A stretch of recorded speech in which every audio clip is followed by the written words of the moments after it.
Hello friends, welcome to money మంత్ర. నేను మీ రామకృష్ణ. మనం రోజు లైఫ్కి సంబంధించి చాలా టాపిక్స్ మాట్లాడుకుంటున్నాం కదా. ఈరోజు ఇంకో కొత్త టాపిక్తో మీ ముందుకు వచ్చాను. చాలా స్టూడెంట్స్కి స్టడీ అయిపోతుంది, కాలేజ్ కంప్లీట్ అయిపోయిన తర్వాత జాబ్ చేద్దామంటే 2 years 3 years 5 years కూడా వెయిట్ చేస్తున్నారు. అలా కాకుండా కాలేజ్లో డిగ్రీయో పీజీయో కంప్లీట్ అయిపోగానే జాబ్ రావాలంటే ఏం చేయాలి?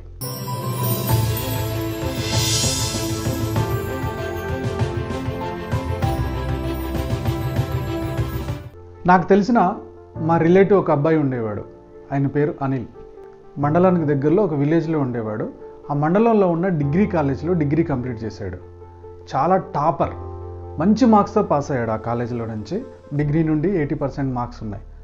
తర్వాత ఆ పక్కనే ఉన్న డిస్ట్రిక్ట్ హెడ్ క్వార్టర్లో ఎంబీఏ సీట్ వచ్చింది. ఎంబీఏ కూడా కంప్లీట్ చేశాడు. ఎంబీఏ కంప్లీట్ అయిపోయిన తర్వాత జాబ్ ఇంటర్వ్యూస్కి వచ్చాడు. హైదరాబాద్ వచ్చాడు. హైదరాబాద్ వచ్చినప్పుడు కొత్త వాళ్ళతో మాట్లాడాలంటే భయం, జనాల్లో తిరగాలంటే ఆయనకు భయం. ఎందుకంటే నా డ్రెస్ బాగాలేదు, ఊరి నుంచి వచ్చాను అనుకుంటారో ఏమో, నాకు ఇంగ్లీష్ రాదు కదా, ఇంగ్లీష్లో మాట్లాడాను కదా, నన్ను పల్లెటూరు అనుకుంటాడో ఏమో అని చెప్పి కొత్త వాళ్ళకి హాయ్ చెప్పాలన్నా సిగ్గుపడేవాడు, భయపడేవాడు, చాలా బిడియస్తుడు అనమాట. అయినా సరే నాకు తెలిసి ఒక 2-3 కంపెనీస్కి నేను రికమెండ్ చేశాను. జాబ్ ఇంటర్వ్యూకి వెళ్ళాడు, కానీ ఇంటర్వ్యూలో ఎక్కడ కూడా సెలెక్ట్ అవ్వలేదు, ఫెయిల్ అయ్యాడు. తర్వాత ఆయన కూడా ట్రై చేసుకున్నాడు. ఇంటర్వ్యూ అంటే అతనికి విపరీతమైన భయం, బిడియం. ఇంటర్వ్యూలు అడిగే క్వశ్చన్స్ ఇతను డిగ్రీలో చదివినయే వచ్చేటి, పీజీలో చదివినయే వచ్చేటి, ఎంబీఏలో చదివినయే ఇంటర్వ్యూలో అడిగేవాళ్ళు. జనరల్ నాలెడ్జ్ కొన్ని అడిగేటోళ్ళు. ఆయనకు ఆన్సర్ కూడా తెలుసు, ఆన్సరు నోరు దాటి బయటకు వచ్చేది కాదు అని చెప్పేవాడు. అంటే తెలిసిన ఆన్సర్ కూడా చెప్పడానికి విపరీతమైన భయం ఆయనకుండేది.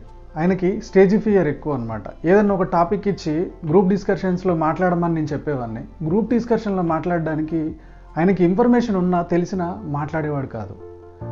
ఇలాంటి ప్రాబ్లమ్స్తో విలేజ్ నుంచి కాలేజ్ నుంచి వస్తున్న చాలామంది స్టూడెంట్స్ సఫర్ అవుతున్నారు. నలుగురితో మాట్లాడాలంటే భయం, ఇంటర్వ్యూ ఫేస్ చేయాలంటే భయం, గ్రూప్ డిస్కషన్లో పాల్గొనాలంటే భయం. ఎందుకంటే పబ్లిక్ స్పీకింగ్లో నేను చాలా పూర్, జనాల్లో మాట్లాడడం నాకు రాదు అని ఈ 4 విషయాల్లో బాగా సఫర్ అవుతున్నారు. నేనేం చేశానంటే, ఒక పని చేయి, నువ్వు కమ్యూనికేషన్ స్కిల్స్ నేర్పించే ఇన్స్టిట్యూట్లో జాయిన్ అవ్వని చెప్పి ఒక ఇన్స్టిట్యూట్లో జాయిన్ అయ్యాడు. దాదాపుగా 6 months వెళ్ళాడు, చాలా డబ్బులు కట్టాడు. అయినా సరే థియరీని ప్రాక్టికల్గా చేయలేకపోతున్నాడు, చాలా భయపడ్డాడు. అప్పుడు లాస్ట్కి నాకు ఒక ఐడియా వచ్చింది. నేను ఆయనకి ఏం సజెస్ట్ చేశానంటే, నువ్వు నెట్వర్క్ మార్కెటింగ్ బిజినెస్లో జాయిన్ అవ్వము అని చెప్పాను. ఈ నెట్వర్క్ మార్కెటింగ్ బిజినెస్లో లేదా డైరెక్ట్ సెల్లింగ్ బిజినెస్లో డబ్బుల కోసం కాదు, 3 to 6 months ఆ బిజినెస్లో ఉండు.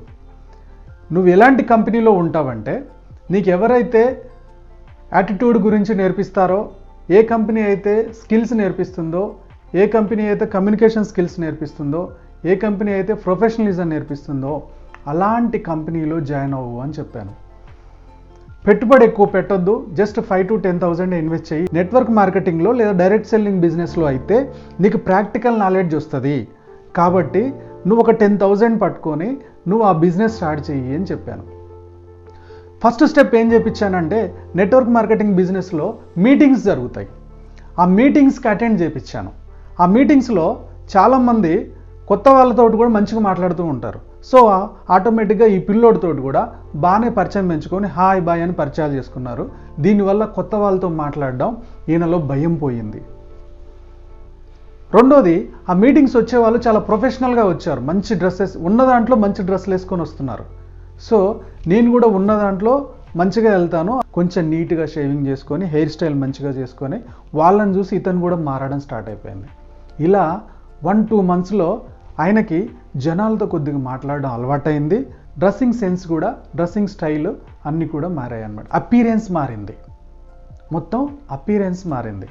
నెక్స్ట్ ఏం చేశానంటే, ఒక 5,000 పెట్టి ప్రొడక్ట్స్ తీసుకోమన్నాను. నువ్వేది అమ్మగలుగుతావు అంటే, నాకేం చేతగా సార్ అన్నాడు. లేదు, ఒక 5,000లో బట్టలు ఉతికే లిక్విడ్స్ ఒక 10-20 వస్తాయి, అవి తీసుకోమని చెప్పాను. అవి తీసుకొని ఫస్ట్ మీ మదర్కి అమ్మమని చెప్పాను. వాళ్ళ మదర్ దగ్గరికి వెళ్ళి, అమ్మ ఈ బట్టలు ఉతికే లిక్విడ్ వల్ల ఇది బెనిఫిట్, ఇది వాడితే మనకు మంచిది అని చెప్పి వాళ్ళ అమ్మని కన్విన్స్ చేశాడు. వాళ్ళ అమ్మని ఎప్పుడైతే కన్విన్స్ చేశాడో ఆయనకు కొంచెం కాన్ఫిడెన్స్ వచ్చింది. తర్వాత వాళ్ళ అక్కలు చెల్లెలు రిలేటివ్స్ అందరినీ కన్విన్స్ చేశాడు. ఆ తర్వాత ఫ్రెండ్స్లో చాలామందిలో ఈ ప్రోడక్ట్ గురించి చెప్పడం వాళ్ళని కన్విన్స్ చేయడం స్టార్ట్ చేశాడు. ఆ తర్వాత పరిచయం లేని వాళ్ళని కూడా పరిచయం చేసుకొని ఈ ప్రోడక్ట్ గురించి కన్విన్స్ చేయడం స్టార్ట్ చేశాడు. తర్వాత ఏం జరిగిందంటే ఇతను ఈ బిజినెస్లో 6 monthsలో ఒక స్టేజ్కి వచ్చాడు, ఒక టార్గెట్ రీచ్ అయ్యాడు. టార్గెట్ రీచ్ అయ్యాడని చెప్పి ఇతన్ని స్టేజీ మీదకి పిలిచి మాట్లాడమన్నారు. సో స్టార్టింగ్లో కొంచెం భయపడ్డాడు, కంగారు పడ్డాడు. తర్వాత నెమ్మదిగా స్టేజీ మీద కూడా మాట్లాడడం స్టార్ట్ చేశాడు. 100 మంది ముందు, 200 మంది ముందు, 300 మంది ముందు కూడా ఆయన ఎక్స్పీరియన్స్ షేర్ చేయడం స్టార్ట్ చేశాడు. సో ఆయనలో స్టేజీ ఫియర్ కూడా పోయింది. ఓకే ఫ్రెండ్స్, నెట్వర్క్ మార్కెటింగ్ వల్ల ఏం నేర్చుకున్నాడు అతను? ఫస్ట్ కొత్త వాళ్ళతో మాట్లాడడం అలవాటు చేసుకున్నాడు. మీటింగ్స్కి వెళ్ళాడు కదా, మీటింగ్లోకి వెళ్ళి కొత్త వాళ్ళతో మాట్లాడడం అలవాటు చేసుకున్నాడు. డ్రెస్సింగ్ అపియరెన్స్, డ్రెస్సింగ్ స్టైల్ మార్చుకున్నాడు. మూడోది, ప్రోడక్ట్ గురించి అందరికీ కన్విన్స్ చేయడం వల్ల సో వాళ్ళకి ఏం కావాలి, ఏం చెప్తే బాగుంటుందో ఆన్సర్లు టకటకా చెప్పేస్తూ వాళ్ళని కన్విన్స్ చేశాడు కదా. సేమ్ ఇంటర్వ్యూలో కూడా ఇంటర్వ్యూ వాళ్ళు అడిగే క్వశ్చన్స్ అన్నీ అడుగుతూ జాబ్కు సెలెక్ట్ అయ్యే నాలెడ్జ్ తెచ్చేసుకున్నాడు. ఇది ప్రాక్టికల్ నాలెడ్జ్. ఆ తర్వాత ఏమైంది, అతను టీమ్ లీడర్ అయినప్పుడు స్టేజ్ ఫియర్ ఉండేది. ఎలా మాట్లాడాలి, వీళ్ళకి ఎలా ఎక్స్ప్లెయిన్ చేయాలని. ఎలాగో ఈ బిజినెస్లో ఒక టార్గెట్కి వచ్చినప్పుడు ఆయన ఆల్రెడీ స్టేజ్ ఫియర్ పోయింది కదా, ఇక్కడ కూడా ఆ స్టేజ్ ఫియర్ పోయిందనమాట. So every student 3 to 6 months network marketing business చేయండి. డబ్బుల కోసమో సంపాదించడం కోసమో కాదు. ఈ ప్రాక్టికల్గా మీరు రంగంలోకి దిగండి. మీరు ఎప్పుడైతే ఫీల్డ్లోకి దిగుతారో సో మీకు కమ్యూనికేషన్ స్కిల్స్ పెరుగుతాయి, జనాల్ని కన్విన్స్ చేయడం పెరుగుతుంది, పబ్లిక్ స్పీకింగ్ పెరుగుతుంది, స్టేజ్ ఫియర్ పోతుంది, ఓకే, డ్రెస్సింగ్ స్టైల్ మారిపోతుంది. ఇవన్నీ కూడా రేపు నువ్వు జాబ్లోకి వస్తే నీ ఇంటర్వ్యూకి, నీ జాబ్కి ఉపయోగపడతాయి. అలాగే ఎవరైనా స్టూడెంట్ నెట్వర్క్ మార్కెటింగ్లో 3 to 6 months చేద్దాం అనుకుంటే ఎలా చేయాలి, ఎలా అప్రోచ్ అవ్వాలి, ఏ కంపెనీతో వెళ్తే బాగుంటుంది అని మీరు తెలుసుకోవాలనుకుంటే ఇక్కడ వాట్సాప్ నెంబర్ ఇస్తున్నాను. నేను చెప్పినట్టు చేయడం వల్ల అనిల్ నెట్వర్క్ బిజినెస్లో జాయిన్ అయ్యాడు. కొత్త వాళ్ళతో మాట్లాడడం అలవాటు చేసుకున్నాడు, భయం పోగొట్టుకున్నాడు, డ్రెస్సింగ్ స్టైల్ మార్చుకున్నాడు, ఓకే, ఇంటర్వ్యూలకు అటెండ్ అయ్యాడు. ఇంటర్వ్యూల్లో ఆల్రెడీ ఫీల్డ్లో జరిగిన ఎక్స్పీరియన్స్ ఉన్నాయి కదా, ఆ ఎక్స్పీరియన్స్ తోటి ఇంటర్వ్యూలో కూడా బాగా సక్సెస్ అయ్యాడు.